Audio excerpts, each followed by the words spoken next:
Welcome, everybody. Thanks for joining us. And I'm Pam Johnson. And my guest is Shaun Lether, who will be speaking later. But we're going to talk tonight about basically about spiritually transformative experiences, of which near death is probably the most well known. But I'm going to start this presentation / discussion, because we will open this up to discussion and your questions later at the end of the hour or so. But I'm going to start by talking about my spiritually transformative experience, or otherwise known as STE. And in my case, I didn't know that was what I was experiencing. I had been involved in a very intense process of channeling. I know by now most people know what channeling is.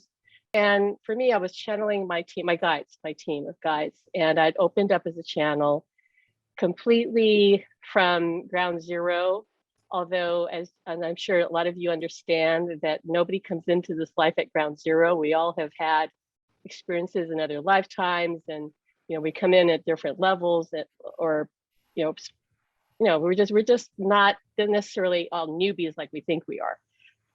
And in my case, I just was new to this, but felt this resonance with the whole idea of channeling. I had actually been primed for this before I took my channeling workshop, because I'd gone to work in a restaurant, and one of the persons I sat next to on the first day of the orientation ended up being a channeler who was involved with a group that actually there has been a book written about them.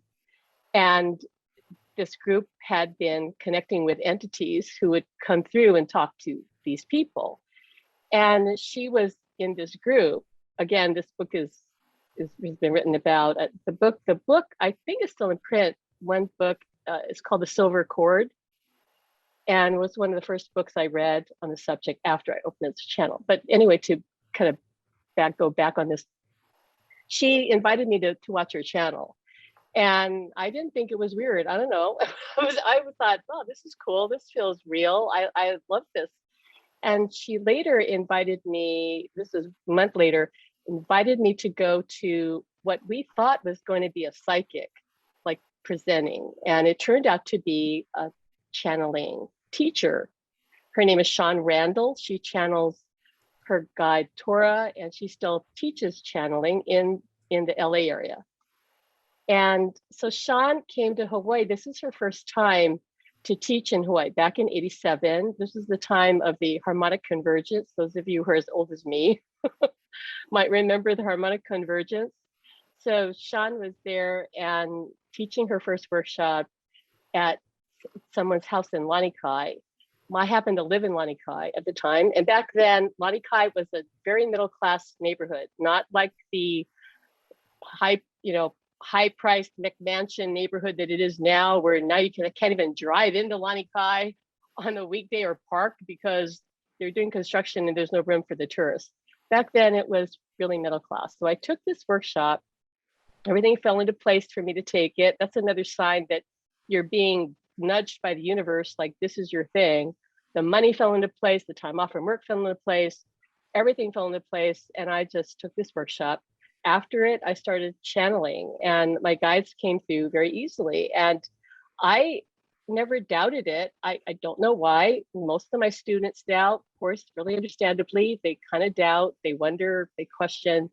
All I knew was it felt beautiful, it felt wonderful. I felt loved. I felt connected. And I knew that whatever this was, I wanted more of it. So I became obsessed with channeling, and I just kept channeling for all my friends. They'd come over to my house, I'd plop them in a chair in front of me, and I'd channel. And I was doing that every day, 7 days a week, for at least 45 minutes to about maybe hour and a half. So roughly around that time, every day, because to me, it was just the best experience. I didn't care what I was channeling. I really wasn't interested. I just wanted the experience. So what happened at the end of 5 months, unbeknownst to me, was that I just had this major awakening and started to become completely telepathic. And I just knew things. I would be able to tell somebody the dream they had that night before, I remember telling this young man that I was interested in. We had the strong connection, and I told him his dream, and it was mind-boggling. The look on his face went from complete astonishment to outright terror because he thought, oh my God, she can read my soul, or she's going to know everything about me. And he just walked away, like his face turned white, walked away. And I thought, oh God, what did I just say? I told him his whole dream, and I blew my mind. I was telling people things I had no business knowing. But when you're new to this and nobody has taught you properly, you just blurt out things that are just not appropriate. I remember telling a friend of mine I worked with in the restaurant something I should never have said. He was going through a divorce, and out of my mouth came the words, well, you just find it really interesting that now that you and your wife are getting divorced, that the sex is actually better than it was before. I thought, I was horrified. Like, what did I just say? Like, oh my God. And my friend, it was even funnier. My friend just kind of went, yeah, you're right. It is kind of amazing. He didn't think it was anything unusual. He just kept talking, and I was sitting there going, oh God, I have to shut up. Like, I can't keep talking like this. And things just got stronger. The energy just kept coming in stronger. And I was guided to form a meditation circle. So I'd have people coming and meditate at my house every Wednesday night. So we'd meditate, and I'd feel the energy come in stronger. And one night, this is before that, my transformative experience, somebody came in with a whole bunch of crystals. Back then, crystals were just taking off. It wasn't the thing it is now. This woman had brought a whole bunch of crystals, laid them out on my table, and I would pick each one up, and I knew where it was from. I knew it was for. It was like talking to me, saying, I'm good for this, use me for that, and on and on. And I couldn't not hear them talking to me. And I'd walk up to people and I'd know what they're thinking, or I know this person is interested in that person, or I know why they're not interested in that person. I saw the connections between people, and it was just overwhelming to me. I actually that night called my good friend Marcy, who is part in our group, and Shaun has met her. She's the longest friend I've had from that time period. And I called her up at like at 1:30 in the morning, and I told her, come back into her body. As she was actually experiencing some sort of strange out of body thing at that moment. And she remembers it. She felt like it was me telling her, you got to come back, like something's going to happen to you. And she said, how do you know that? I said, I don't know how I know that. I just knew. I called her up and I told her to come back in her body. And I started having the ability to do things, move energy, change weather, do things. And one night, I had this strong message that I was going to die. And I wasn't sad about it, because by then I realized, well, I don't die. I'm non-physical. I'm just going to go back where I came from. I'm going to be with my guy. It's like, it's all good. I'll be sad to leave my family, but I'm okay with that. So I lit a candle, and I seriously thought that in the morning I wouldn't be there. Of course, much to my surprise, in the morning, I wake up and I'm awake. And I thought, well, what happened? And then I sat with that, and I realized that I felt really different. And I was fortunate in that I had already gathered some friends who I trusted. It's like my team told me, you need to have certain people like Marcy and a few other friends who I knew could give me feedback, who could tell me how I was doing. So I called them up and I said, look, this is what happened. I feel different. I feel strange, but I feel okay.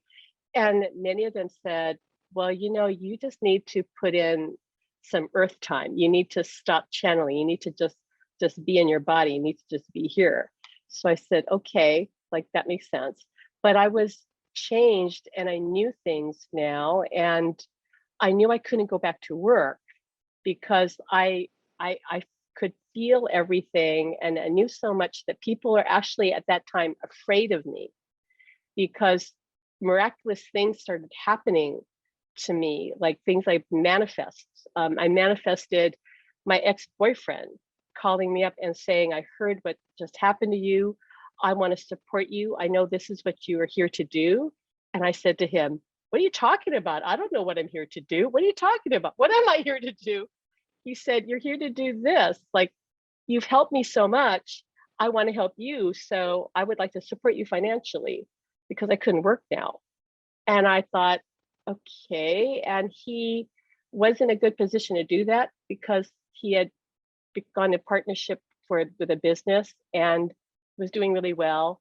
And he said to me, even just recently, he contacted me and he thanked me for everything I'd done for him. He said that I'd changed his life the short time that we'd been involved with each other. But he said he knew that he couldn't really give me everything that I needed.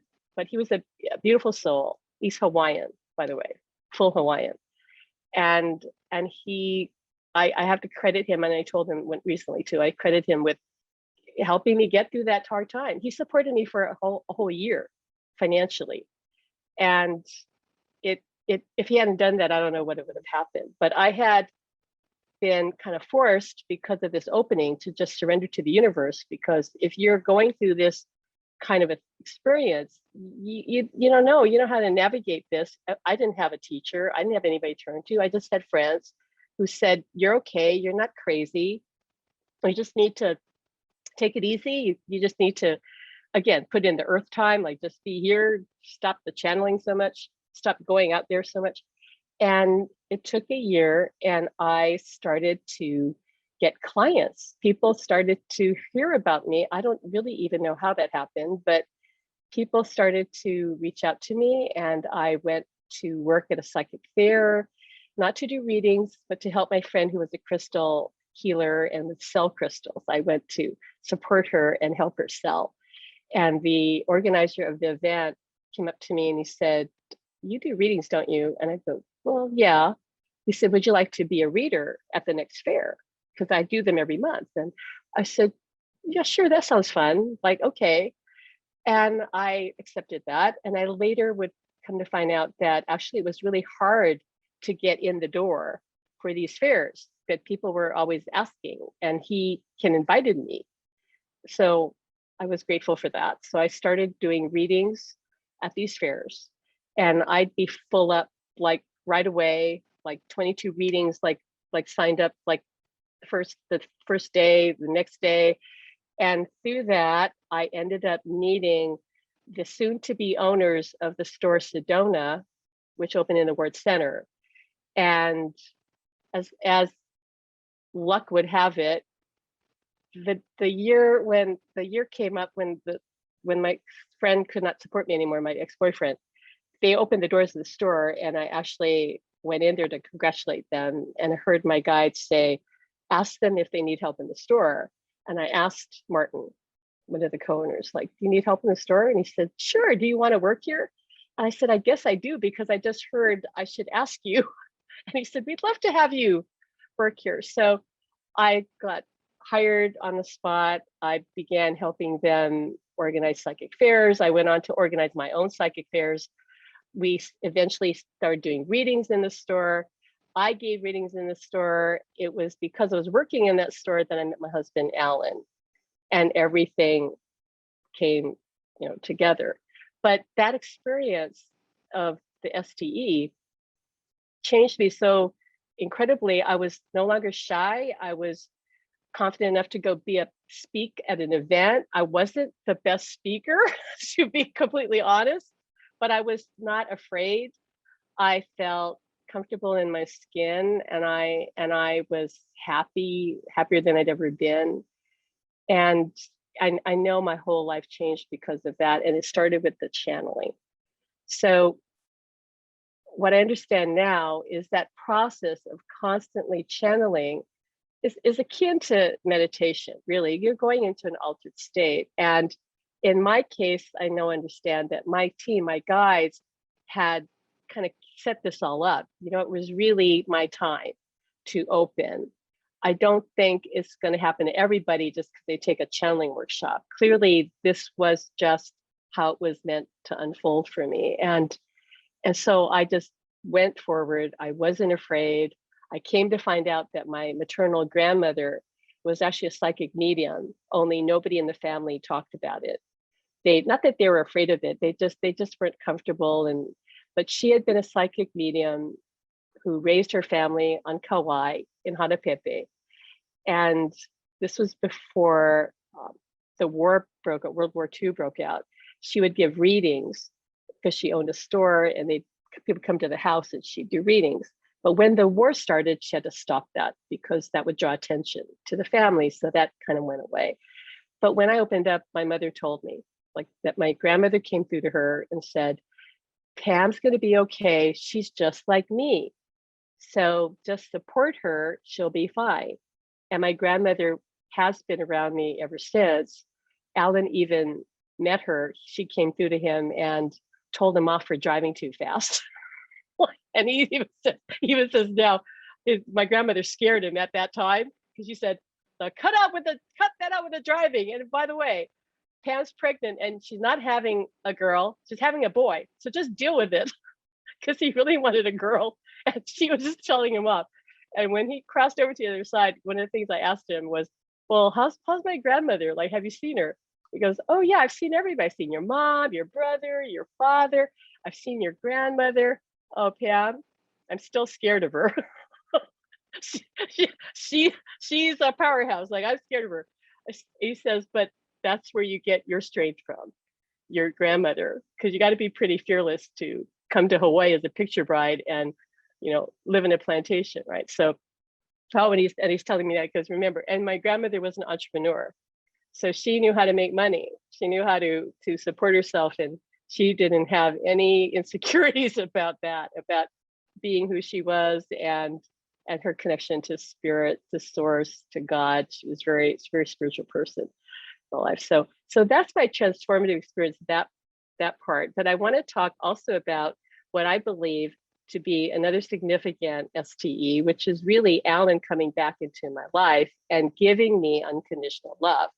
Because as you probably know and can understand, it's really hard to find anyone to love us unconditionally, let alone us, love them. But we can work on our own self-love and loving others unconditionally. But that third piece of having someone love us unconditionally, that you can't make it happen. You can't make somebody love you unconditionally. How would you do that? What I experienced with Alan, because once he was able to give me that love, which he couldn't when he was in a body, very few people can, but once he was able to, it was like I just changed. I just became so filled with love and light, and felt unafraid of anything. I just knew who I was more completely than I was before, even after having that first transformative experience, because I realized that was what I was missing. He didn't love me unconditionally at the time. He loved me, and as best he could, but he didn't love me unconditionally. He didn't know how. So when he came back and I realized, all right, I was loving you unconditionally because you taught me to do that, Alan, through all the challenges we had. I learned to love unconditionally, and I learned how to love myself unconditionally. But that last piece was missing. And he came back, gave that to me, and he said, now you have it all. And now, and this is what he's saying, I don't know if this is true, but this is what he keeps saying to me. You're not really going to age, not the way that most people age, because this is the power that we're all meant to have. It's about love, but it's those three pieces: loving yourself unconditionally, loving others, or he's saying at least one person unconditionally, loving at least one person unconditionally. But he's saying once you love one person, it's kind of not too hard to love others unconditionally. You got to start at least with one person. But you can do those two, but you need one person to love you unconditionally, and that's a little challenging. However, there's a solution to that, and that lies in the fact that we all have loved ones on the other side who love us unconditionally, because when you cross over, you return to who you really are, and who you really are is unconditional love. So if you can reach out to someone on the other side, whether it's a partner, a loved one, a friend, a family member, parent, child, it doesn't matter. You can connect with that unconditional love and fill yourself up with that. But then you still got to work on your self-love and love of others.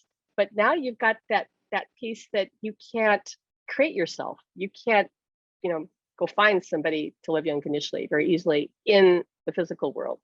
But don't look in the physical world. Look in the non-physical world. And my belief from my experience is that can give you a near death without dying. Or you could also do what I do, just go to sleep and wake up. But I'll say probably not many people are ready for that. Or you say you could learn to channel, because actually that is an alternative as well. He says, especially the way we teach channeling, because the way we teach it is Alan is working on people from the other side. And well, actually in all of the teaching we do, he is working with our students on the other side to help them develop their abilities, or help them. He's really helping them become mediums or channels, because he's on the other side, right? So if you're reaching out to him, trying to talk to him, and now he's telling me, if some of you may have already figured this out, who already know us and what we do, he says, by the way, the people who read our book when it comes out, many of them are going to reach out to him and say, well, this worked for other people who called out to Alan. I think I'll call out to Alan. He says, what do you think we're really doing here? We're actually really teaching people how to be mediums. Like, let me reach out to this guy on the other side. He's not in the body. I'm going to reach out to this guy on the other side. And on some level, he's going to come through. Okay, they may not know it right away. He's going to come through. And that's going to start changing them. They're going to start opening up, because it's almost like a sneaky way to get in the door. Just invite this guy, start talking to this guy, and everything will start unfolding. Okay, so that's why he's really excited about that book. But that's the easy way to have the end result of a near-death experience, which in my understanding, I'm going to let Shaun speak to this because he's actually gone through a full-blown NDE. But my understanding of it is transformative, because a lot of people do change. They drop, maybe not all their fears, not all their blockages, but they do drop some. And I really think what you're doing is you're touching heaven, you're touching unconditional love, you're being transformed by the light, which is love, and you come back and that's done, right? But, okay, the other thing Alan wants to add is, for most people, that NDE is just the kickoff. It's not the end goal. It's not like, oh, I'm done now, I'm evolved, I had my NDE, and I'm good to go, and I can, go out there and heal the world. You can still go heal the world, but don't think you're not done healing yourself, because he says there's still usually a lot more work to do for most people.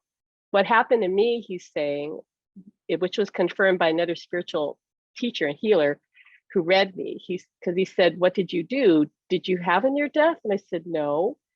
I told him about the channeling. And he said, well, then you had a near death like experience, but it basically wiped out all of your distortions. Like you don't really have any blocks anymore. I'm not saying I didn't have any fear. You have to have something to be in this world, but I didn't have the fears most people have. And he could see that.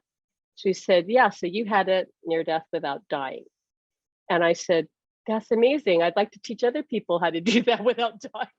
And he goes, yeah, you probably will. But that's the whole secret, he says, is you don't have to die. You just have to be changed, healed by the light, which is love. And that just kind of wipes those files clear. So I think this is a good way to segue to Shaun, if he's okay with that. But that's my story, basically. And again, if you have questions about it later, I'll address them. But yeah, I've been on this journey for about 34 years now. So but that doesn't mean anything. Oh, I don't want to say that doesn't mean anything. I don't want to ever imply, like, because I've been doing this 3 or 4 years, like I'm ahead of the curve. There's nothing like that in this reality. Okay, we're all here on the playing field. It doesn't matter whether you just came to it today or 40 years ago. I do not ascribe to the idea that people are, at a higher level because they've been at this longer. I just do not believe that. We're all equal. We're just all different. Okay, so I see Shaun sharing the screen with me. Everybody, here's Alan saying, here's my good friend Shaun. That's what Alan's saying. Yeah, that you drag. You're dragging out of the closet to tell my Yes, story. we dragged Shaun online to talk to the world because I would say because he was tired of talking to Shaun by himself is what I'll say. All right. Yeah. So tell us about your experience. It's really So amazing. she told you the easy way. Yeah, really. Some of us are slower learners, which is my category, I think, because I don't believe you have to have an NDE to have a spiritual awakening either. And in my case, I've had a few opportunities, and because it's a long mini series of my experience, I'm not going to go through it all here, but I just wanted to share a few things because what's really awesome about Pam is that I know that, so I have my guides, which I'll tell you about in a second. I know that Pam and Alan was sent to me through them. Yep. Yeah, in more ways than one. It's very clear. So briefly, I never meant to move to Hawaii. So I'll just start with this little, what I call like an NDE life. It's the thing that got me here. And I wanted to buy property on the Big Island and because I've had this connection, but I didn't want to live down in Puna in the jungle. I was happy in my life in Southern California. And I had a hernia that strangulated on the plane from Los Angeles to Hawaii. And it went, I didn't know what was happening, but it went for about 3 or 4 days before I finally wised up and went to the emergency room in Hilo. And they immediately knew it was wrong, and they rushed me in for emergency surgery. And in that experience, all I knew is that I wasn't going to accept death then.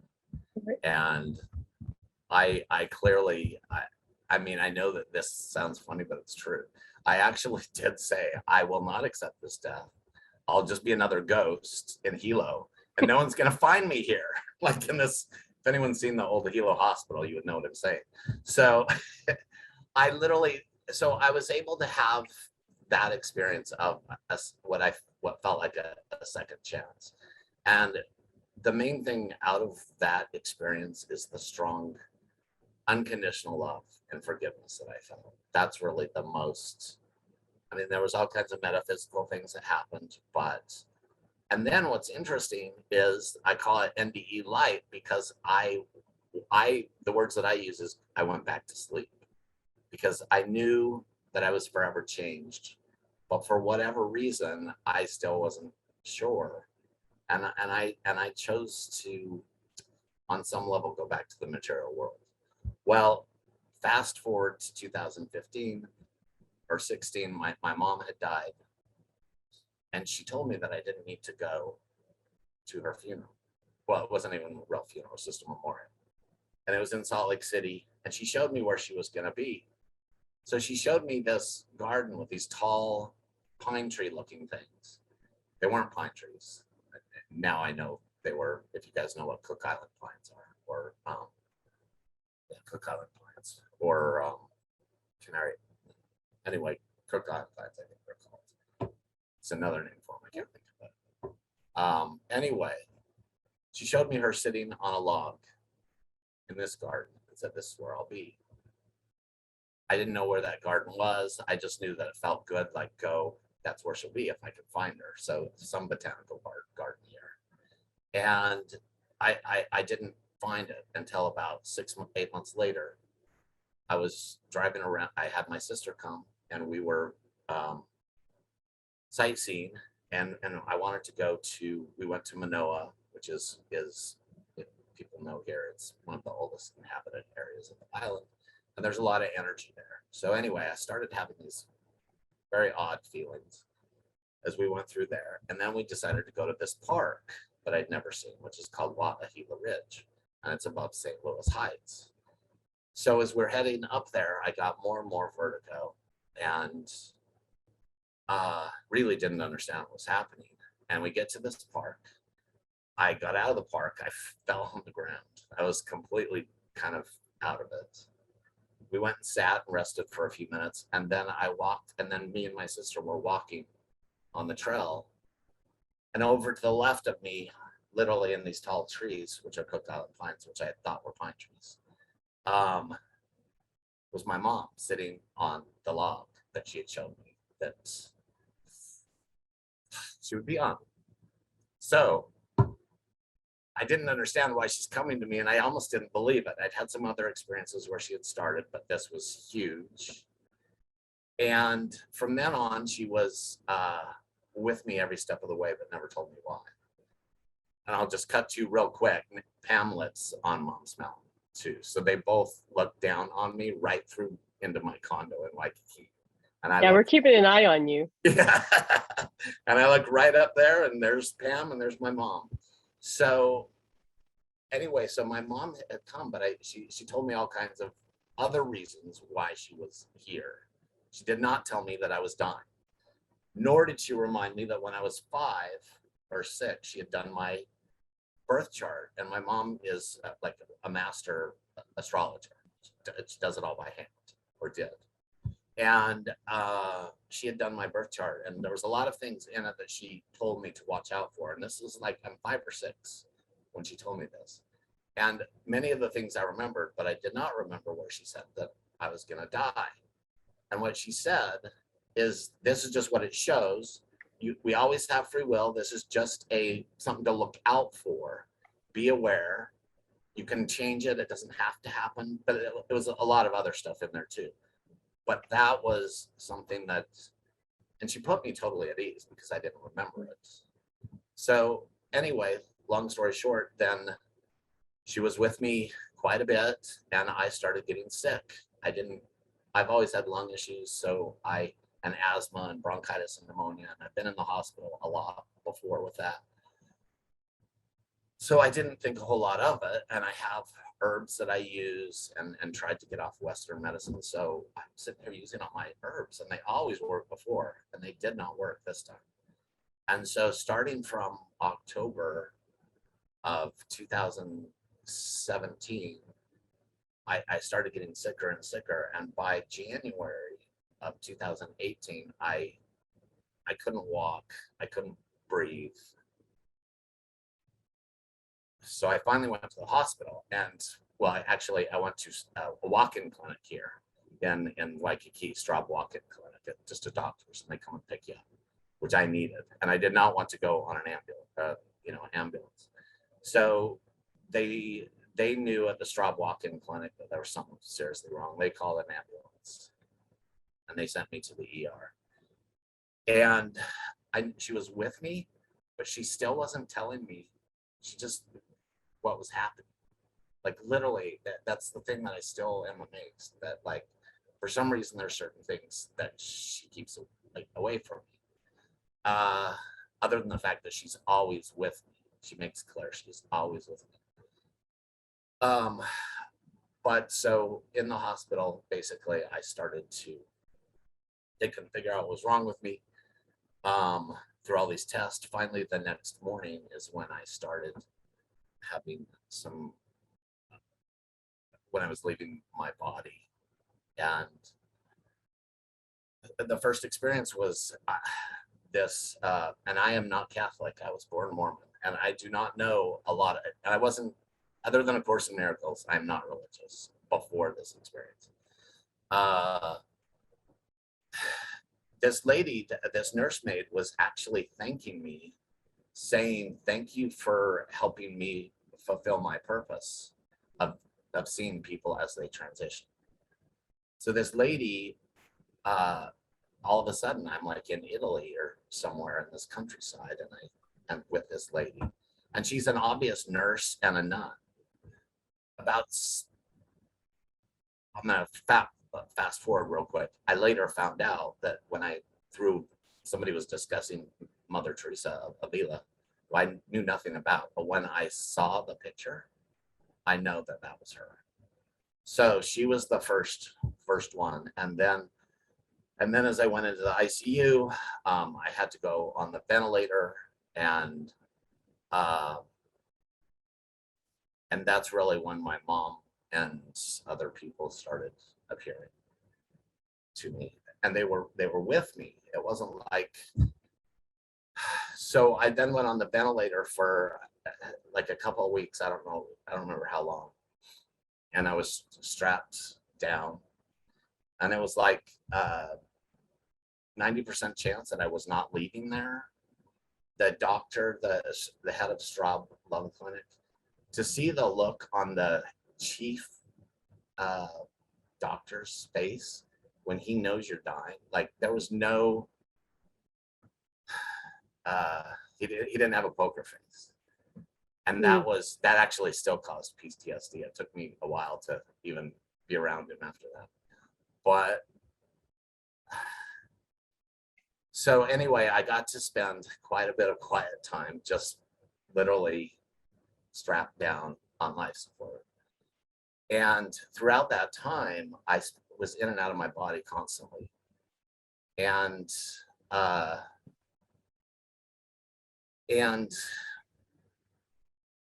at some point I had to sign all the things, so that they don't want to leave you on there forever, right? And my sisters who had come from Utah and LA, they had lives to live. So it was like,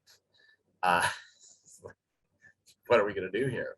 So anyway, they pulled when they decided to take the tube out, and I guess they might have tried afterwards giving me a tracheotomy. I don't know.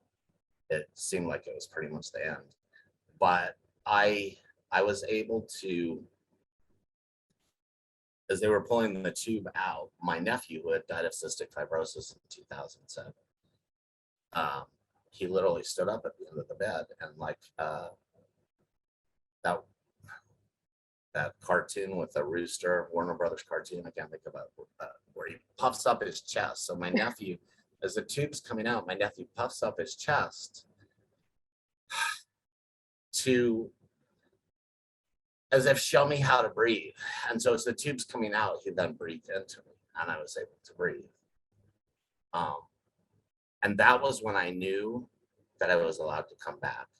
So before that, I'd had all kinds of amazing experiences that I won't really go into now, as far as while I was in that thing, because I really want to focus on how the other side helps us more than.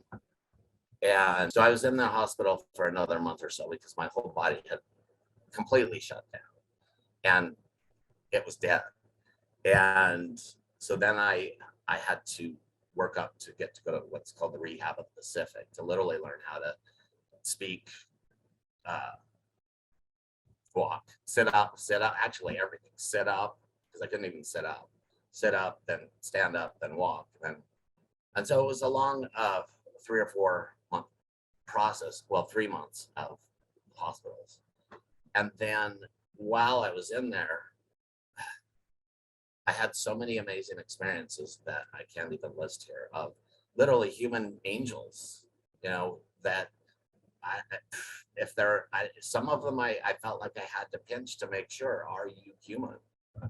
Because of all these, starting with the nurse lady. So in that experience, the main things to share from that afterwards, when I was able to speak, because it took another month for me to keep up my saturation levels, because my body just couldn't hold oxygen. And so I had to wear an oxygen mask, so I couldn't talk or eat, because then I'd lose the oxygen. But when I started being able to talk, which is really when I was able to, seems like I could then share this information with I just had 2 sisters there. It was like every grudge I had held to my sisters, to anybody, was completely forgiven, as if nothing had ever happened. I knew it, stuff had happened, but it meant nothing. And the other thing going back is, as I was over my body, I got to experience, Pam was talking about unconditional love. And for the first time in my life, when I was over my body and I was looking down on myself, I got to see myself the way God or source, or whatever you want to call it, sees me. So, and I could see myself thinking, oh, you poor thing, all of these false beliefs that are not true, that you've been believing. And see, I think that's what really got me in the ICU. I have diagnoses and things, but I think it was really all that other crap, the false beliefs, and not loving myself, and not allowing it. So I was able for the first time to actually feel what most people don't feel, that most people only feel it when they're dying or in death, is that true unconditional love that is amazing. But I do know that we can have that here. And because one of the things that when I finally got out of the hospital, and I was on a walker then for a while, and it was like a year and a half, 2 years of physical and occupational therapy at home, and then outpatient as well. So as soon as I could get off my walker, for me, I've studied A Course in Miracles, but it didn't completely connect until the other side. And then that's when I realized that, that the truth that is in that, it's universal truth that's everywhere. But as I was realizing my life's never going to be the same, and I tried to integrate back into my old job and my old life, and it's like something happened. It's like, no, nothing's ever going to be the same. Yeah. My old life left in the ICU, and whoever I thought I was then, it is there. And as I've been afterwards now learning who I am, not what, but who. And I'm not all my degrees, and I'm not whatever money I had, and I'm not any of that. And what you said also about who did you love? I mean, whose life that's what matters. Whose life did we make better, and who did we love? So anyway, to wrap up, as soon as I got off the walker, I knew get to A Course in Miracles. And it reminded me, so because A Course in Miracles, a few things in there, is that it clearly talks about that's reality, where I was in the ICU with my reality. This is the illusion. Right. And so it helped me assimilate back, like to realize, I'm not crazy. This world's this world's crazy. The fake world. So that's the abbreviated story. And of course, it's only been 3 years, so I'm still integrating. I don't have a lot of all the answers or anything. And but what I love is being in these groups and hearing different people's stories, because that's how I learn. So. Well, isn't that also how you're healing and integrating, by hearing other people's stories? Because we're all in this together. We're all one. There's no difference between any of us, really. It just looks like it, but we're just one. Oh, I agree. That's what amazes me, when people think, oh, poor me, in their little world, you know what I mean? And they don't realize that they are part of this whole, that we're all together, and we all are struggling. We are all here trying to get along. But also, I wanted to point out, your mom now could love you unconditionally, which she couldn't before, because you had a challenging relationship with your mother, and you realized, oh no, she's different. Like, she's not the old mom that she was, and she could now love you in the way that she couldn't before. Yes, and exactly. And that's why she's here. Like, that's one of the things she said, is that to be the person I could never be for you. Right. And but that is also amazing to have that complete forgiveness with her. And we both know what occurred, but what's weird is it really doesn't matter. And now I know why it all had to happen too. So I mean, why you had the challenges. Yeah, it was set up that way. Right. You both agreed to it that way. It doesn't mean that they don't want to make amends. That's what Alan said. He knows that he and I agreed to hurt each other and how we agreed to do that. But it doesn't take away the fact that as a soul, we still want to and need to say, I'm sorry, and I want to ask forgiveness, and I want you to forgive me. I want to forgive you, right? That's still important. You don't just say, oh, we had a deal and I didn't do anything wrong. Like, I'm not going to apologize. Well, yeah, she still, as I told you, as you know, she still feels. Yeah, she still feels because bad. She had to induce labor with me. And so that then caused, I mean, the first trip to the ICU was within 6. So I've always had lung problems and allergies and asthma and all this stuff. Yeah. So yeah, she carried on to that guilt. Sure. And so I have to constantly, well, she knows that. I mean, I only recently came to understand that Alan, although he's crossed over and he's doing all these amazing things, he has a part of himself that's an archangel. That's a whole other story. Alan's saying that's a whole other webinar or whatever.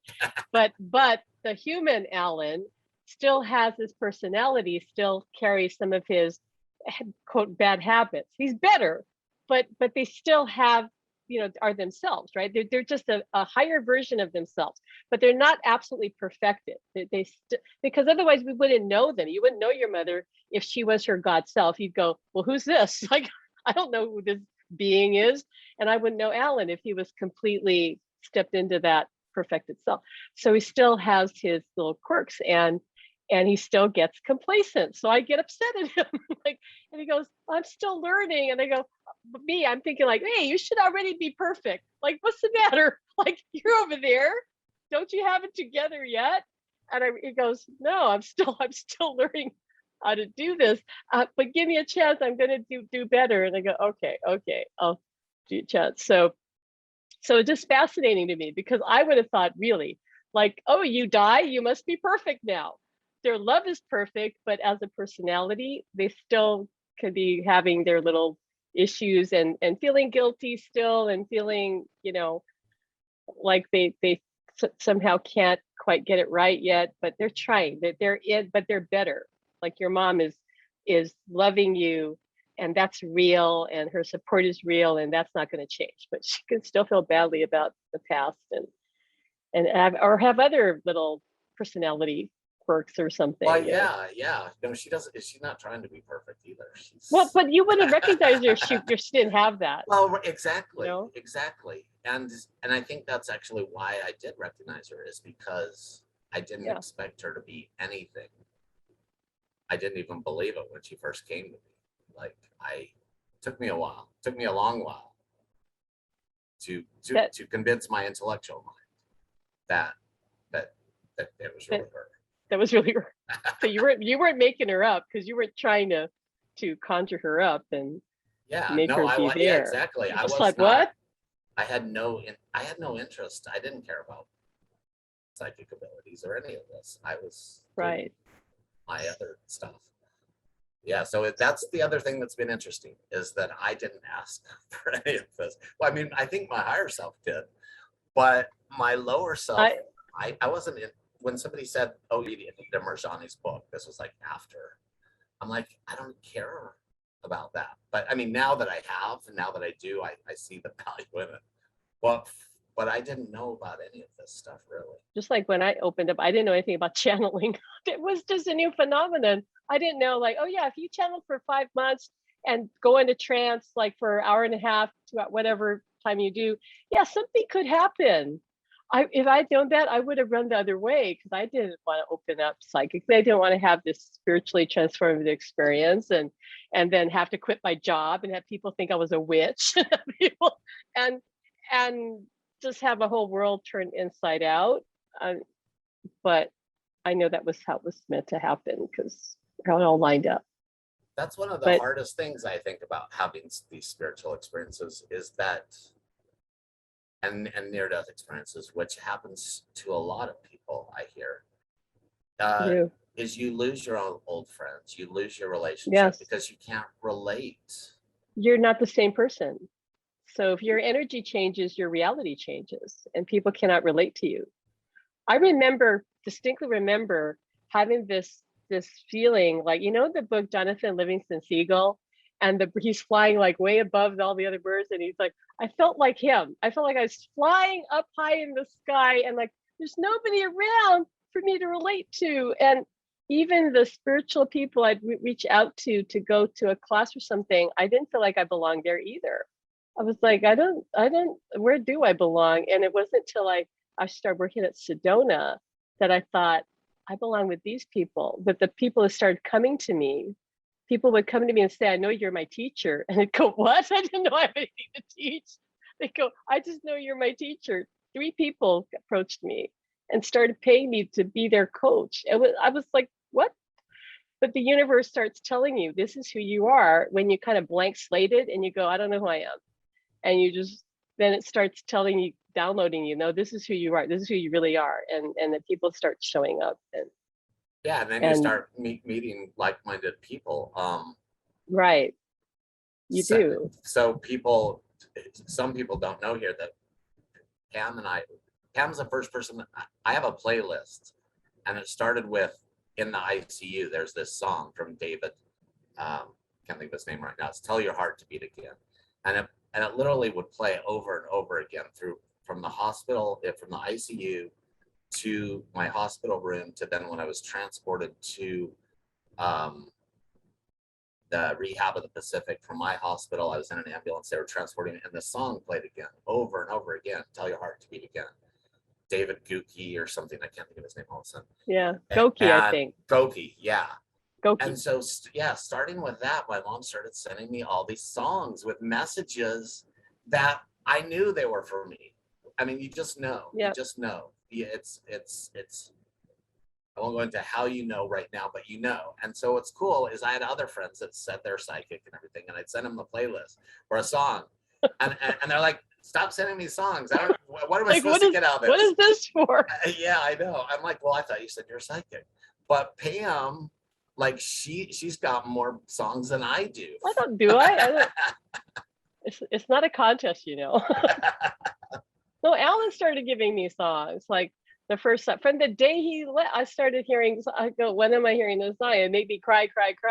But then I feel this love come in. I feel like, whoa, what is this? It's like the music was changing me. You know, it was opening me up, healing me, making me cry. He said, "You need to cry. You need to cry," and it just kept coming. But slowly, and then now he's putting songs into the heads of new people in our group. And I go, honey, you got to lay off like the new people, okay? Because they just got here. Like they're messaging me going, I think this song is from Alan. I understand he sends you songs. I think he gave you this song. I'm so sorry. My husband is waking you up or something to give a song to me. I told him it's okay, but don't do that, okay? But it blows my mind. But they're over there loving us and using the songs to just convey the message, literally in the lyric, also the energy, right, in the song itself, because it's encoded. So the song, each song, of course, you know, is different.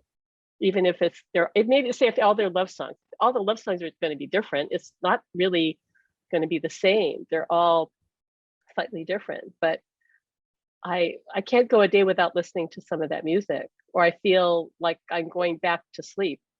I really feel like I'm not alive anymore if I don't.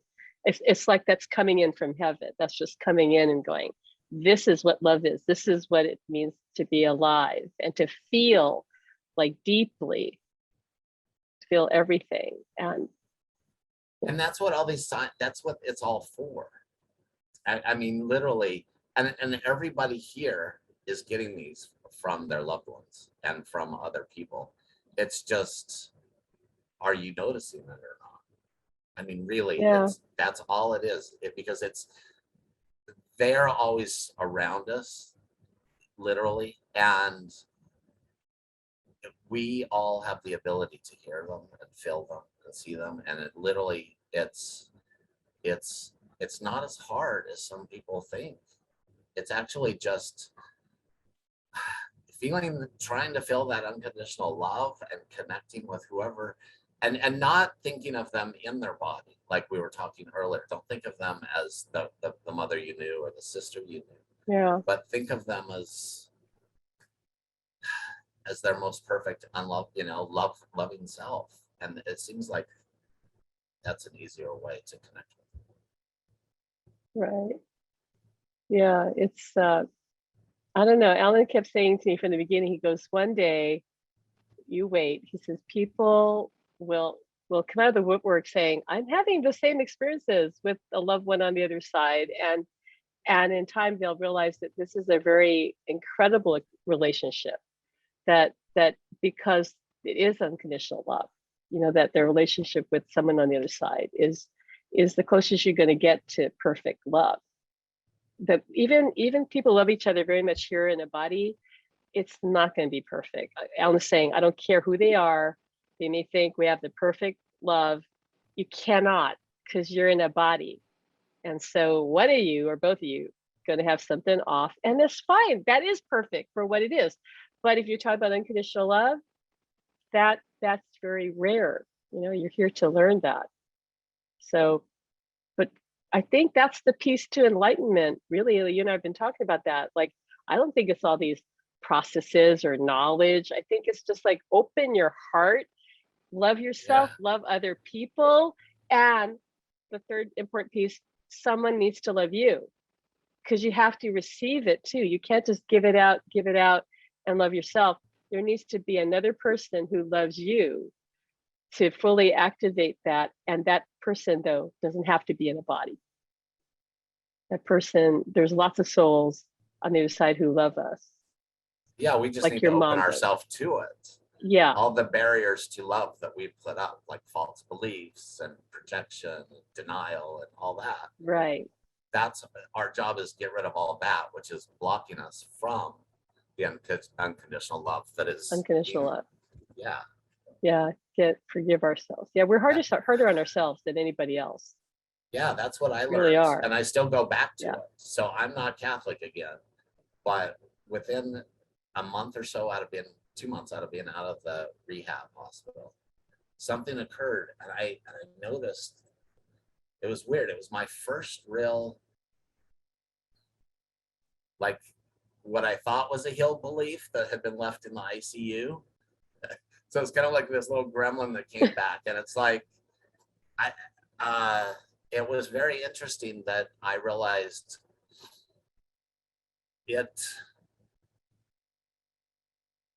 there's stuff that we still have to heal no matter. And that was the other thing that you were saying with an NDE. It's the beginning. Yeah. It's a lot of NDEers think that they've come back and they've got the new.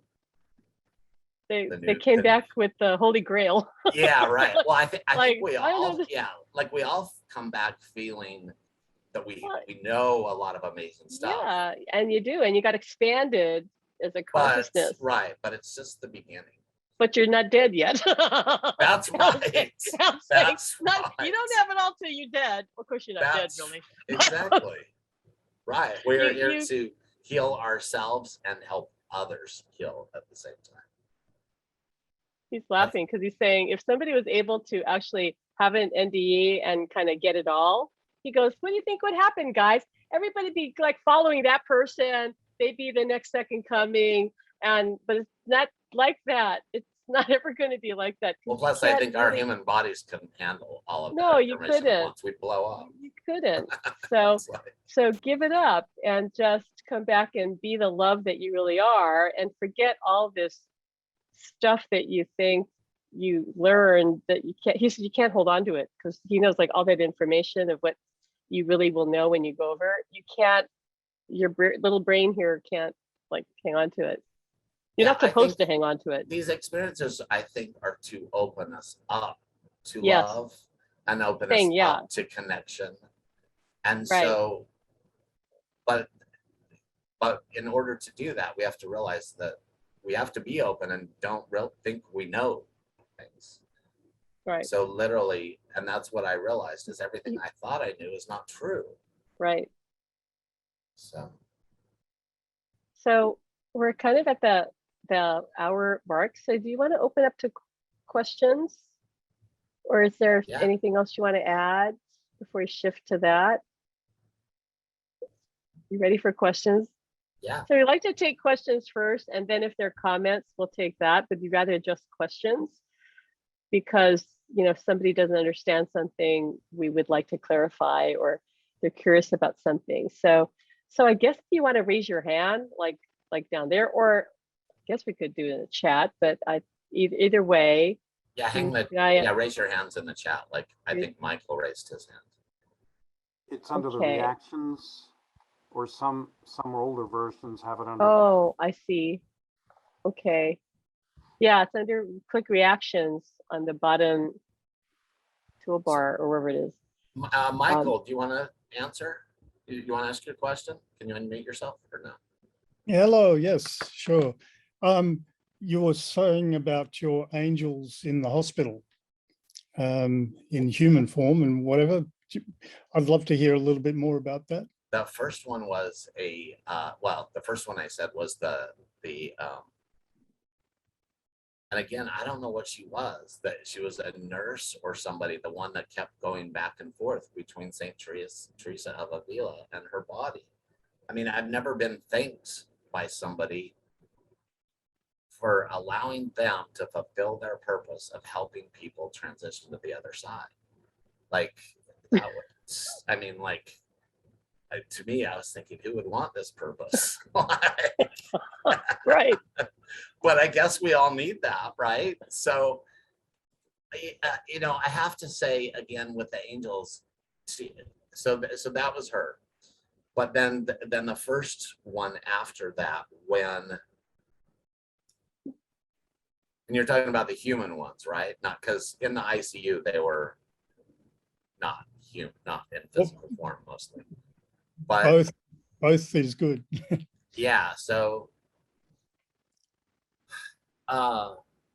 in the ICU, they were all around me, and they were, of course, my mom and my nephew and some other people or entities that are my guides.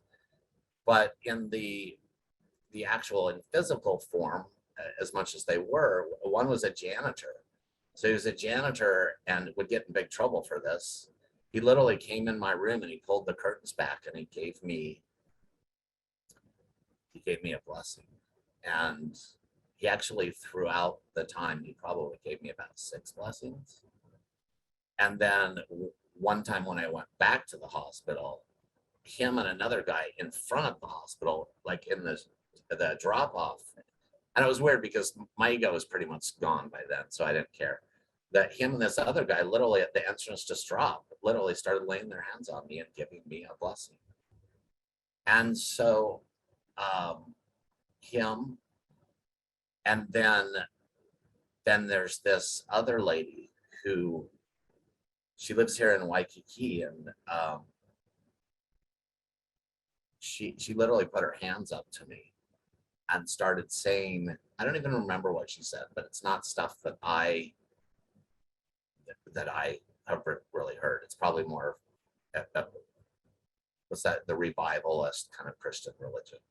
And basically she just like commanded the angels to heal me. And then I've had a couple of others that I haven't discussed a whole lot about, but literally I've had to pinch them, who were speaking such truth to me, and like they knew my prayers and everything. They knew what I'd been praying for. So this one man, he's said he's literally said that I have been praying really hard, and he was here to give me the answers and so forth. And he gave me all kinds of information it was amazing, because it was stuff that I had been praying about that nobody should know about but me. And some of it had to do with forgiveness, and it had to do with my role here and why I was supposed to come back. And I still haven't really talked about that a whole lot. That'll be because it's hard to. It was so amazing that it's hard to even talk about it, because I didn't believe it. But I have to say, I will say that there are human angels, and that they are not who you think. The homeless guy on the streets that you might think is homeless, and whatever you might think, he could be an angel. And trust me, because that's this one that I'm thinking of is that. And what's funny is he's actually a professional poker player, which is how he makes his living. And he just enough to survive using his gifts, and that's it. But the rest of the time he's out traveling around doing work. And so they are amongst us. So next time you're walking on the street, literally, and if you see somebody homeless, and when you start to judge them, you may be judging literally one of the disciples. Or an enlightened being. Yeah. I did that when I did a mediumship reading, somebody who committed suicide, and I saw right away, I said, oh, he was an enlightened being. He was an ascended master, actually, and he was a drug addict, but he came to teach compassion. Yes. Yeah. And I just got the download, and I saw him with Archangel Michael and Archangel Raphael, and he was welcomed home. And his friends said, yeah, he was always really different. We couldn't understand because we thought he was so special. And I said, yeah, because he is special. And that was his assignment, to be a drug addict, to prompt everyone around him to feel compassion. So he completed his assignment, and he overdosed and he left.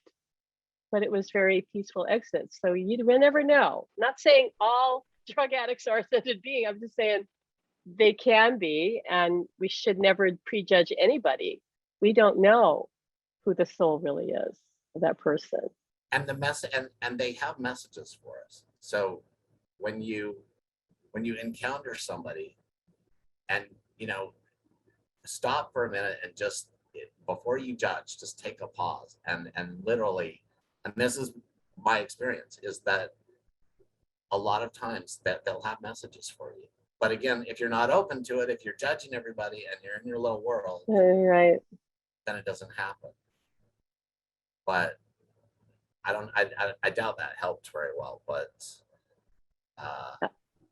it's a good attitude to have the view maybe that everybody is an angel, and learning the unconditional love from that aspect, I think, is really beautiful. Yeah, and I think all of us are channels too. Like literally, we can be, and I've experienced this, where somebody, it could be like the most unreligious, unspiritual person I know. And I just had this happen a few weeks ago with a friend who's in the military, and it's nothing close to spiritual, but he spoke pure wisdom, like as he was just connected. And that's why truth and these messages can come through anybody, as long as, when we're in our higher, I don't know the better word, but we're all conduits. And if we're in the right place and spirit is really motivated, like, I got to get the message through, we'll find ourselves saying something, and the other person will go, oh my God, how did you know? That's what I needed to hear. And I go, I don't know. We all can do that. That's not like a rare thing. We all can just have those moments. And Alan says, yes, and remember, it depends on the determination of the other side. Like, I got to get this message through. They're going to get it through. And I've heard stories of people who've experienced that, where somebody said to them exactly what they needed to hear, like a perfect stranger, and delivered a message, and then went on their way. And the person's going, oh my God, like, because you're right, we're all angels, because we're all God. We're all essentially God. We just step into those roles when we allow it to be, and the other side's helping us. But your story is so amazing. It's just, like you said, you're being kept alive by the other side. Well, but Alan's saying Alan says we're all being kept alive by the other side. Exactly. Except in my case, it's duct tape and baling wire too. Right. Right. Yeah, that's really darn good duct tape you got there. Holding it all together. So thanks for that question, Michael. Does anybody else have a question? Somebody want to raise their hand, or let's see. I don't think anyone sees me, but I'm waving my hand. I just wanted to say one really quick thing, if you don't mind, that I feel like when he said treat everybody like they're angels, I mean, I can see the good part in that in acceptance. But like, if you're thinking about people who act out of their egos, like, and maybe, I don't know what the right answer is, but I guess like, to me, I think people who are acting out of their ego or maybe something like that, I mean, you can accept what they are, but keep your distance, I guess. I don't know. What do you guys think? I mean, I don't know. Well, that's actually really good, Shannon. And as you know, that is something, to work on. But that's where the discernment comes in. Yeah. And literally, Yeah. we don't want to prejudge, Well, be open, but yeah. But I think we're here to love everyone, but you don't have to like everyone. Right. Those are two different things. You love everyone, but you have to like their behavior or love their behavior. Just say, I love them as a soul. And you know what? I don't want to hang out with them. Like I'm going in the direct, I get to choose who I spend time with, but I'm not going to judge them because God doesn't reject anyone. So how can we do that? Because if we do that, then we're going against our true nature. And that's why it never feels good, even when you're right and that person totally doesn't deserve, let's say, your love, but it doesn't feel right?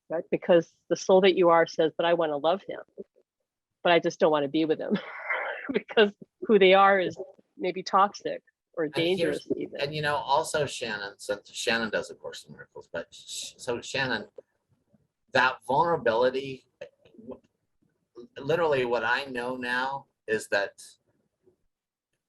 really the only thing that somebody could cut out my heart, and that's about it. Like, I've been through everything, but I'm still going to choose to be vulnerable. I'm still going to choose to love first. And trust me, people, as you know, people do their stuff that they do, but they're not coming from their higher self. They're coming from their wounded egos and those false stories that they're telling themselves. And so if we just remember they're unconscious, and yes, we don't there's nothing about being a doormat for sure. And I'm learning that too. Like, but we still need to be open and vulnerable to begin with and not judge, and then discern if this person is, if you don't feel love directed at you and you feel poison darts or unsafe. Exactly. Unsafe. You that's leave where proper boundaries, right? You don't give somebody the capability to hurt you. Yes. So and remember, nobody can take away our peace and joy unless we let them. Yeah. Yep. Leaving it open and not boundarying, I guess, and not having enough boundaries. Yeah, just so you know, so people from after NDEs, which is true, and I've had this, we're more gullible. Like, every time I pull off my pink rose-colored glasses, I find another pair, because I was much more, whatever that word is, leery of people before my NDE. And now I do find but again, so what? Like, literally, they can't do anything to me. I've been through it. So what if you, really, what can they do? Nothing. Yeah. They can't kill you. And even if they can kill you, they can't take away your peace and joy. And that's what I always remember. Literally, they can't. But I know that they trigger. Yes. They're here to teach us. What I figure is the most annoying narcissist in my life is my Buddha. So that's the way I look at it. Yeah, they're here to teach me. Thank you. I think Sandy has a question. Actually, as you guys were just talking, what came to mind was allow others to have their illusions and love them from a distance. Yes, exactly. It's like we just get to allow others to be exactly who they are. Yeah, and it's Right. perfectly okay because we see how enmeshed they are in the dream. And it's okay. It's perfectly okay. And you gently remove yourself and you love from a distance. That's Right. it. Right. You know? But anyway, that's not why I put my hand up. I put my hand up because I wanted to say to Pamela that you were the first person that ever talked about feeling that kind of love that most people feel when they have a near-death experience. And you're the first person that I've ever heard speak to that subject, because I always felt like I'd had a near-death experience because I'd experienced that kind of love, but I've never had a near-death experience. But it was a life-changing situation, and truthfully, when you have that kind of experience, and it is not anything comparable to any amount of love that one can feel on this planet. Right. It's so far beyond that, but it is completely life-changing. So the fact that you even mentioned, you know, that there is such a thing, not that I've ever doubted my own, I've just never heard anybody else say that they've had that experience before. So thank you for sharing that. Oh, you're welcome. But yeah, it's yep, you could definitely, it's love that's transformative. That's all it is, right? Divine love, whether you go through the tunnel, go to the light, you know, somebody loves you unconditionally at last, and you manage to love yourself and love others. It's the same, it's only the one energy. It's the only You thing know, that's real. it is that one energy, but I know Shaun has heard my story before, because Shaun has heard all my stories. But when I was in my 20s, I was actually thinking about committing suicide because I felt like a horrendous failure. And as I was sitting at the piano one day, my children were with their father. We were divorced, and I was very young and, you know, had no direction in my life, but I felt joined by something so beyond me that it was almost like loving arms were coming from behind me and just filling me and healing me and lifting me. But the love, and I've said this to Shaun, I said, the greatest love, you know, that I have for my children or my grandchildren can't even hold a candle. You know, it's like such an infinitesimal fraction to that love that was holding me in those moments as I was sitting at the piano. It is so far beyond what we can even begin to imagine. And I guess I'm really grateful because I didn't have to have a near-death experience to be able to experience that love. You know, I didn't have to quite go through the same trauma as Shaun had to go through. But yeah, it's like, wow, it's all I can say. And when it removes the fear from you, I mean, I didn't necessarily become enlightened, nor did my life necessarily change, but something did change, you know, something completely within me changed. It's not that I didn't continue to struggle or have to put one foot in front of the other, but a lot of stuff was lifted from me. Perhaps a lot of the darkness was lifted. So yeah, you know, thank you for, you know, referencing that. But I also had never heard anybody say that in order to complete the circle or whatever, that you have to have the experience of the unconditional love from somebody. So that was an interesting twist that I've never heard. Yeah, I think that you can do well with loving yourself unconditionally and loving others. Don't get me wrong. But I think that third piece is, he's saying, is like the whole thing. Like that is like the near death without the dying, and that is the transformative thing in a nutshell, you know, that can be self-created. But again, that love from someone else, you can't go make it. Like, but he says, but you can go get it because it's over there, and everybody's got somebody in heaven. Yeah. Well, again, it comes from the allowing, because there Mhm. are people that love us on this earth, every one of us, and we're not allowing, and in some cases we're not allowing. We don't Exactly. trust them. We're pushing. It's like because we don't love ourselves. We don't think we're worthy. We're So it's like, he afraid. can't love me. She can't love me. And Right. so, yeah, so I think that's what it Exactly. is we have to open ourselves up to be. Alan said he was afraid to really open up and love me or experience that because he knew I loved him, but he was afraid. He was holding back because he thought she might leave me. She's younger than me, or why is she seeing me? Like, but he loved me. That didn't mean he didn't love me, but he couldn't really give it fully, and he couldn't receive it fully because he was like feeling conflicted.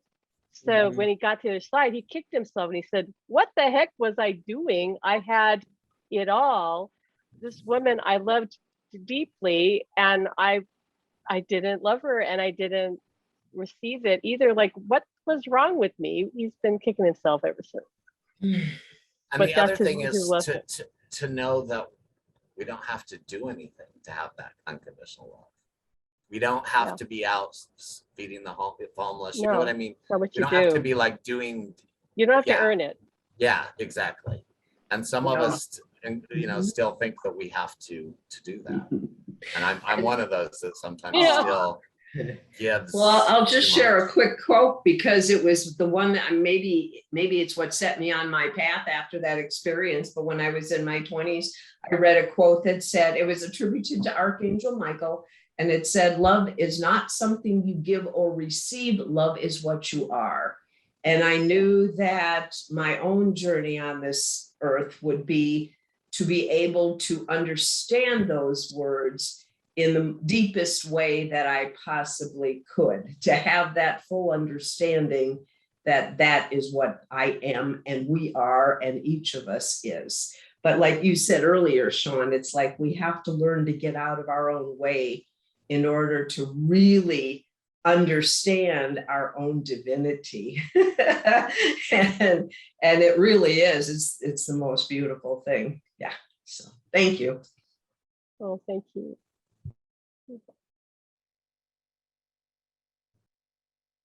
All right, let's see how we're doing on time.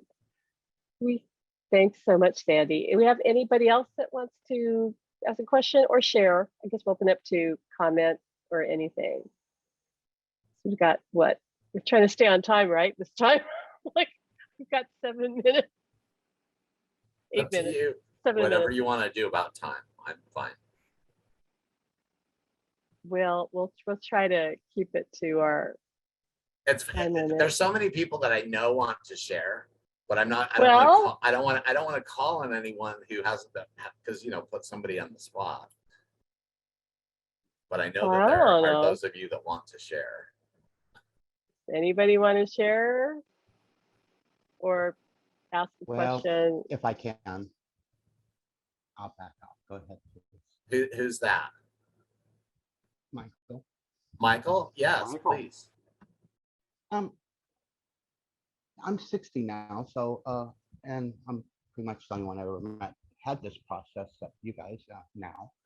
And when I hear a word really strongly in me, I really pay attention. I hear lately it's acceptance, and I hear and I've ran into the discernment's a very powerful word. You must use it. And when you run into certain people, the one that gets me is like, it's a test. Are you going to, the lower harmonics vibrations want to pull us down like crab mentality. We need to rise ourselves. So this one passage I remember says, when they steal a blanket, give them another one. And I went, whoa, are you serious? I do that a lot. So once I did that, it was like, ooh, I kind of evolved. I got moved up to another level of consciousness. It really just broadened my spirit, more joyful, got to see them better. And then one more thing, the homeless thing. In the Old Testament, in front of Sodom and Gomorrah, that guy was covered in his own stuff and people stepped over him and he had a really strong message, but nobody really listened to him. And so I do pay attention to those that for he was last shall be first. And I'm going to stop right there because, ooh, don't get me going. So thank you for letting me talk, guys. Thank you for sharing. Yes, thank you, Michael. That was beautiful. That's great. Thank you to everyone who's been sharing or asking questions. But come on, gang, come on. We got a lot. How many people still out there? We still got a lot of you here. Like, Okay, Carol, now you're awake, so now you have to say something. oh, you're awake. I wasn't calling. Well, he looked like he was asleep, so I wasn't going to call him. I was sending you white light for your insides.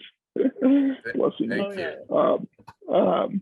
Yeah, so I knew Jesus in a lifetime, and I experienced unconditional love from him as a human. And so then I mean, it was amazing. He was being marched in a procession down to his crucifixion, and this Roman guard was really mean to him, like stabbed him with a spear. And he just loved, like a love bomb. He just loved the entire crowd. And it was crazy. It was just this madhouse, and everything went silent. And everybody was like, whoa. And then my question became, how do you do that? You've got a human that unconditionally loved everybody there and just broadcast it out. And I think that's a really good question to ask. How can you do that as a human? How do you develop? How do you grow? And ask, and you'll find the answer. Thank you. So I love hearing that story, because I always imagine you, because you said you were up overlooking the procession, right? So I envision you down below you and you seeing that. Yeah, I was. It was on the street, crowded street, and I was just right on the edge of the street. So I saw him, he was just a few feet in front of me. Wow.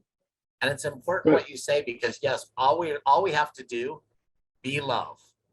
Just be love, and that's what you're saying, because that's all he was doing, is sending love. Through him. He was. It's like in all your guys' questions and all your seeking. Who am I? And you're saying, oh, your value is your being, your existence. Yes. Which is always there. Yeah. And he was one with that idea. He was one. That's the Holy Spirit, completely outside the dream, and just seeing everybody as perfect love. Sure, they're all asleep, but they're going to wake up. And he's just shining love in. And everything you're saying here, your angels, all your experiences, synchronicities, that's the Holy Spirit just coming in. Yeah, I was one with the Holy Spirit once. And so I got that point of view. And then, it's with you forever, really. And you experience unconditional love for everything, for yourself. It's always in the background. You can't ever get away from it as a human. So it's just been beautiful hearing everything you're saying. Everything is to this point. Every word I've heard is to this point. Thank you so much. That's it. I'm so glad that you made it today, and that you shared Yay. that. Yes, so glad you're here. Beautiful. Well, Yeah, be thank all love. you guys. I'm just really this is so beautiful hearing everybody share about this. It's amazing. Thank you. And just for everybody who doesn't know, we have a Hawaiian. I co-lead Hawaiian Islands. And if you're on Facebook, either in Pam's group or message me, and you can join our group. But on Tuesday night, we actually have a sharing group where that's what everybody's going to do, is just share whatever they want. And it's Tuesday at 6 Hawaii Standard Time. So I know some of you are East Coast, but whoever wants to stay up till midnight. Stay up till midnight. Well, you West Coasters should be okay, 9 p.m. Yeah. Well, and Susan and Jack, they're East Coast. So yeah, we have East Coast people that. Yeah, well, they're hardcore. Yes. Susan never sleeps. Right. So yeah, I think we need make the spiritual journey too complicated. I think it's really just be love. That's it. And all the spiritual teachers are trying to figure out, what do I teach? I have to come up with a modality or a curriculum, or it's like, no, how about you just be love? Change people. How about you just walk into the room and you change the room? You touch the student and you transfer the knowledge, or you just open them up to their heart, and that's it.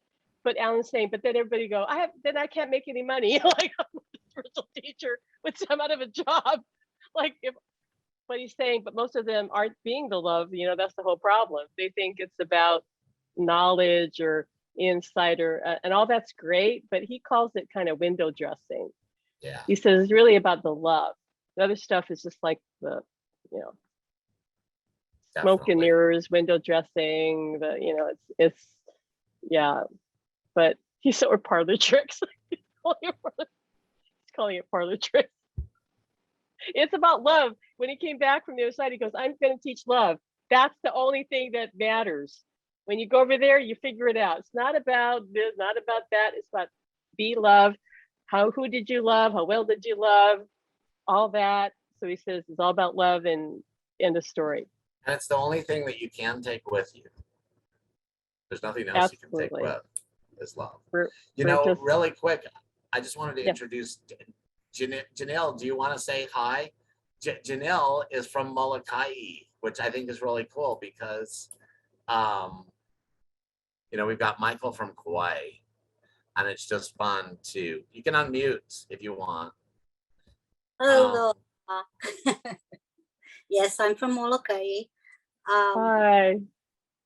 And I had just got finished typing, it was like, wait, you guys, it's so simple, it's all love, period. Yeah, absolutely. It's created in different forms, and I mean, I've had some, if I wanted to label people, I've had some real anus brains in my life, but and then in the long run, I'm going, thank you. If you didn't beat me every day, I would be a wuss, and I wouldn't be able to handle certain things in my life.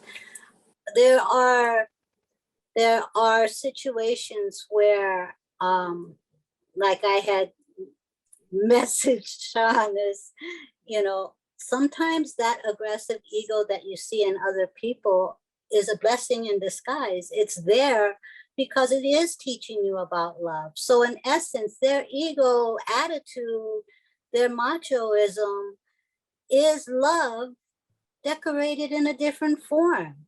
And you're not ready to see it yet or accept it yet, and that's part of your journey, and that's okay. It's just, that's where you're at in the moment. Your energy hasn't aligned with what they're teaching you yet, but it will. It always does eventually, if not in this life or next one. Right. And then I love when, and I'm new to you guys, but I love seeing the post of the songs, like with my aunt who comes through for me.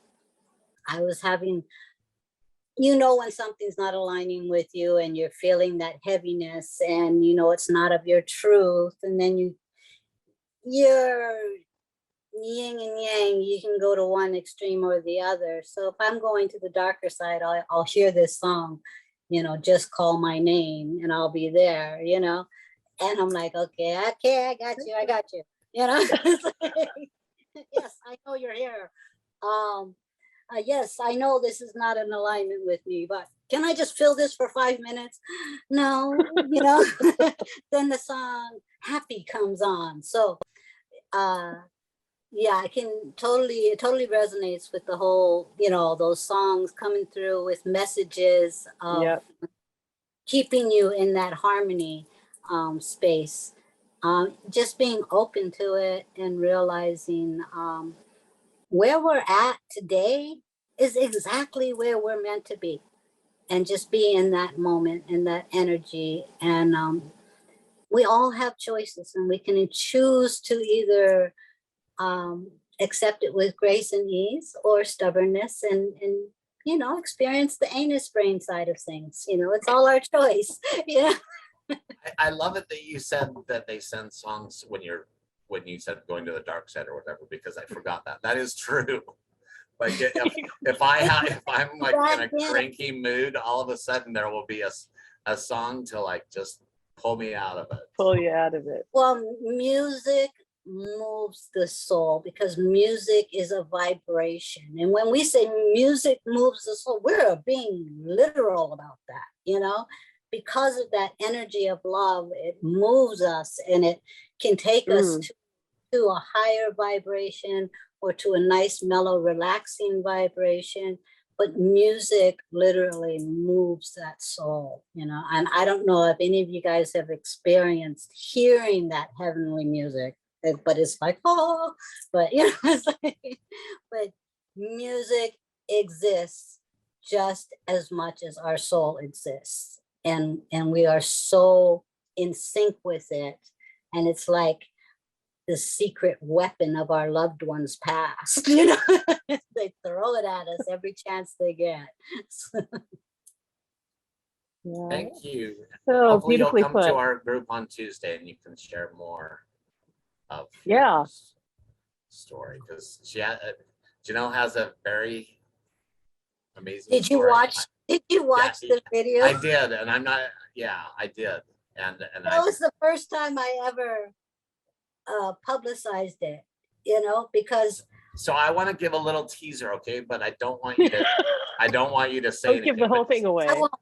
Okay. Did I hear right that somebody caused your death and you forgave them? Oh yeah. Okay. Okay. That's what I want you to tell us about on Tuesday. Well, that was easy. Okay. All right. All right. Easy for you, my friend. I bet you didn't. Bet you didn't know you'd be part of the promotion for the Tuesday Ions group. All love and light. All love and light. No stress. All right. I'll get you back. Totally. Shaun. Okay. All right. That's great. Love it. Yes. So your Ions group is on Tuesday. All right. Is there? I think we should probably wind it up. Let's try to keep it to, unless somebody has a burning need. Well, there's always somebody wait till the last minute. No, I want to say something. If there's somebody who wants to share or ask a question now, we'll take one more. Someone had asked before, Pam, how do we do it? And I just wanted to share that. How do we become that love? How do we remember that love? And for most of us, we need guideposts. We need to be able to see how we are getting in our own way. And it's always thoughts, thinking, judgment that gets, that keeps us from loving. So right. there are no idle thoughts. Every loving thought is true, but every time you have a judgmental thought, that is not a true thought, and it's not the vibration of love. So those are just words that I'm taking out of the book, The Way of Mastery. If anybody is interested in learning how our thoughts and thinking get in the way so much and block that love, that is a wonderful book that it really explains how our thoughts really keep us from that. It's a matter of unlearning. It's not a matter of learning anything. It's a matter of unlearning, because we are already what we desire the most. We just have to see what keeps getting in the way and how it's our creation.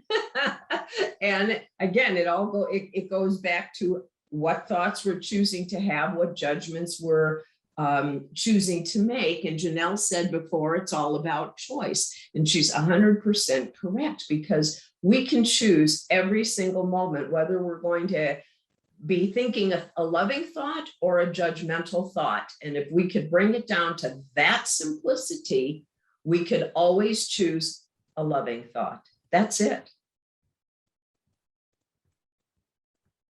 Thanks. That's so true. Like, absolutely. I believe in like countering that negative thought and saying to myself, no, that's not true. Like, because I think if you hold the thought and you don't like talk back to it, it just sets in, right? So if you say, I know that's not true, you actually shove it aside. So I believe in being more active than passive and letting the thoughts just like go, go, go.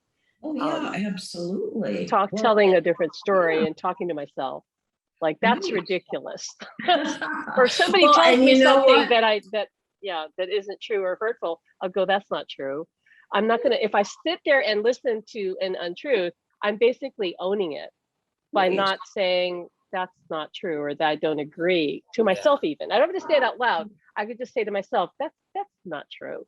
Sure. But being passive is a way of owning it.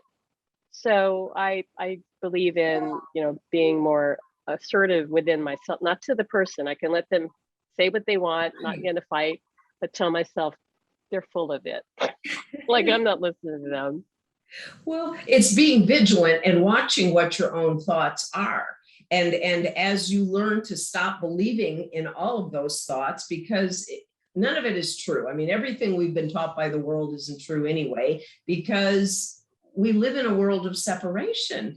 And we learn to settle into almost becoming the witness, becoming just awareness. And in that awareness, and this has been my own experience, in that awareness, those thoughts, the constant thinking and judging mind, it does begin to lose power. It does begin to dissipate. The more and more you become aware of your own divinity or your own true nature, the less and less power the thinking mind has to lead you in directions that you don't want to go. And so whatever works for anyone to keep them in that place of love is beautiful, because I think each of us maybe has a different way that we can do it. But I think it's like looking, it's like every thought that we allow in, we open the door for that thought. And those are beliefs that we had. And what you just said, Pam, is we're changing those beliefs. We're learning to change those beliefs,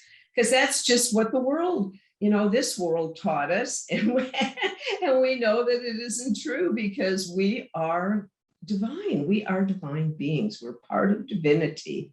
So anyway, thank you. Thank you for letting me share. Yeah, and one final thought to what you were saying is really, it comes down to forgiveness. Those thoughts that come in our mind, forgive yourself, forgive everybody, forgive the world. That's the way out of karma, is forgiveness and unconditional love. That's all. Well, that's true, but we've got to remember that the definition of forgiveness is withdrawing all the perceptions that you've had of everyone or everything. Because all the perceptions that we have of everyone or everything is what this world has taught us. So, but it, like, literally, exactly. It really, what we think somebody did to us.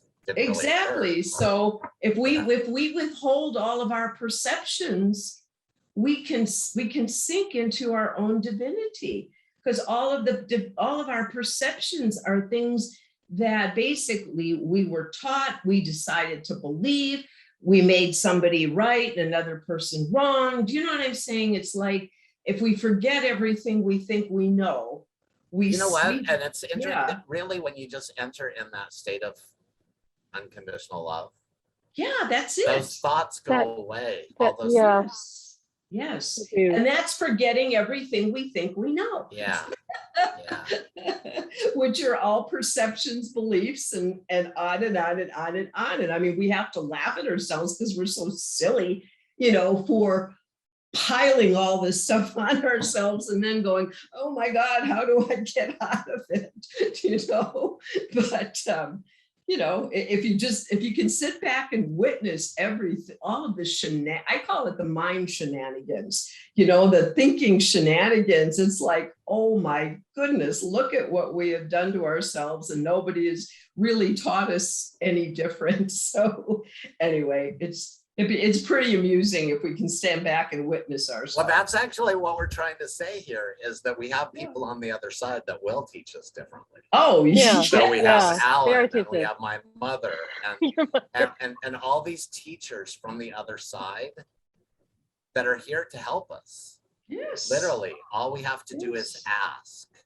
because that's really all it is. And Just listen. And well, listen. yes, yeah, listen, and that, of course, that's a whole separate subject on how to listen. It Yeah, is. so listen, great, love this. So I don't know, Shaun, where are we at? Like, time to wrap it up? Yeah, I think so. We great. Some We really people are- appreciate everybody here. Like some people have. Unless kind of anybody else questions, has but one last final question, if you I'm gonna keep didn't, saying that. if somebody didn't share, Last call. Last call. last caller, you have to hold it We're till closing Tuesday. the bar. If somebody did not share that would like to share, please share. 1, 3, 2. We're gonna explode now. Right. Okay. We're gonna. All right. Thank you guys for coming. It was really nice. Yeah. Thank you so much. And if any of you are not in my group or Shaun's group, Hawaiian Islands, or my group, Supernatural Love and Life After Death, please join our groups. Okay, my group is a little different from Hawaiian Islands, and we're actually ramping things up. I don't even know if Shaun knows this, but today Alan told me, Pam, we need to do healings and attunements on a regular basis in the group. And I go, okay, how do you want to do that? Because we do that in our private coaching training program, but how are you going to do that? And he goes, I already do that. Like, you know that. Like if I post something up there, a lot of times I do a random post, like a sending Reiki healing today. What happens is Alan runs with that and people get healings.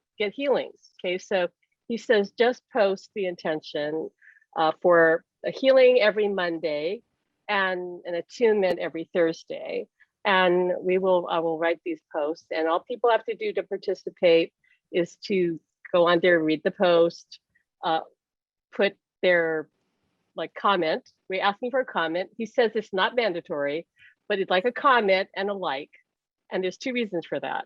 One reason is we want people engaged with each other, want to know who you are, and the other point, we're just asking your help in our group is to just, because we know if the more engagement we have, the more Facebook's going to share our group with others, right? And so we get people coming in, but the group is our way of really outreach, of really serving.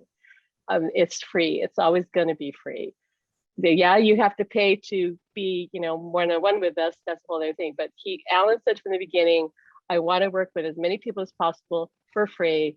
They don't even have to be in the group to call on me. They will call on him when we launch our book.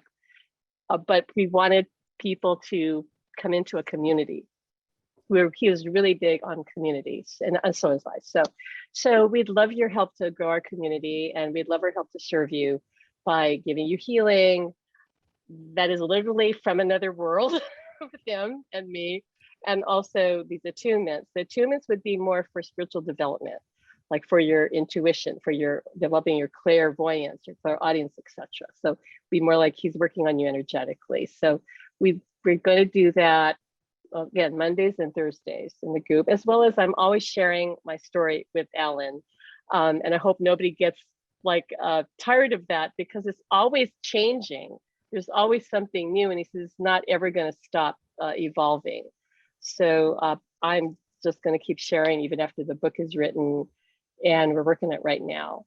And the book is, I'm sharing everything that happened to me. I've read other books by people, and I'm not trying to put anybody down. I'm just sharing my observation. I've read other books by people who've had contact with loved ones from the other side, and I read them and I go, I want to know more.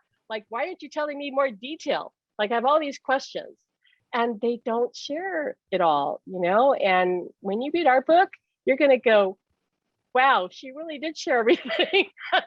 I said, that was my agreement. I told Ellen, I said, okay, I'll be totally vulnerable. I'm going to tell the truth, share it all, not hold anything back, no secrets. That's the only way for anyone to prove that they're real. Like, you cannot be filtering it and going, I'm only going to show the pretty parts and make myself look good, right? And it's going to be full of useful information that you can actually use useful information to be your own medium. Absolutely. And all that stuff. Absolutely. So and he comes with the book. So you read that book, you're going to get activated, okay? Because I've told people about this book besides Shaun, I mean, Shaun said the same thing. I've told other psychics and they go, oh my God, that book is gonna like change the person just by them holding the book. And I go, that's what he told me. You know, you've got this writer on the other side who's gonna come in with that book. And so now oh no, I don't know why he's showing me this. You guys know the movie Jumanji with Robin Williams, and he's playing that game. And Alan goes, it's kind of like the Jumanji game. Like you'll open the book and wow, there you go on an adventure, except it'll be a lot less, you know, crazy. No elephants running through the street or anything. But he says it's like that. And I've had that confirmed by several psychics who said, oh my God, that book's gonna have an impact. I said, that's what my husband wanted. He said, I want to be famous, Pam. And I just laughed. I said, what are you talking about? You want to be, he's telling people I want to be famous. He goes, because then I know the book will have an impact.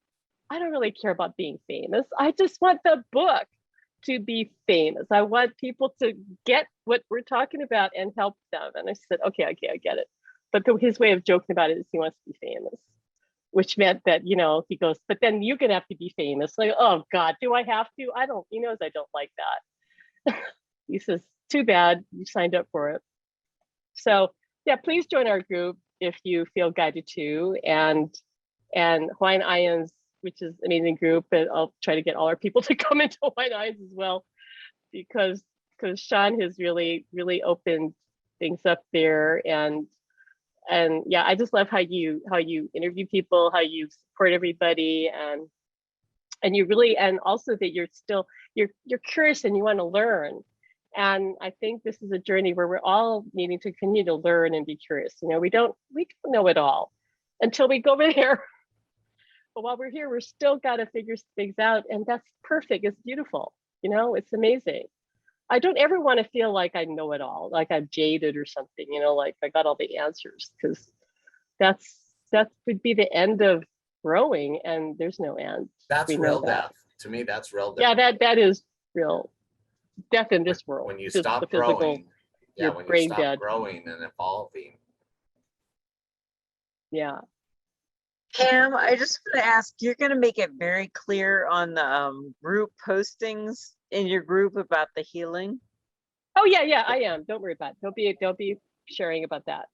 Thank you. I was just, don't worry. You'll be told how this works. That really just have to check in the group. That's all you have to do. Oh, it's Monday. I think I'll go check what's happening in the group.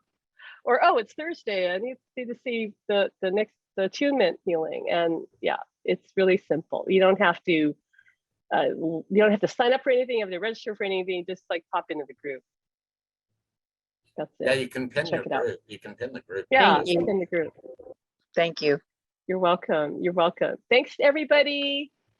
All right, thank you. And Alan says thank you. And if you get a visitor, don't come and blame me. I have a disclaimer. I'm not responsible for this angel on the other side if he comes chops in on you to give you healing or talk to you or anything. I tell you, he has done that. Don't come to me. Go complain to him over there. He'll help you. But thank you, everyone. Shaun, any last words? Yes, thank you so much. I really enjoyed everybody's energy here. It was very nice. I was a little bit I was out of it earlier, but everybody's energy made it really nice. You feel good now? Yeah, Shaun hasn't been feeling 100%.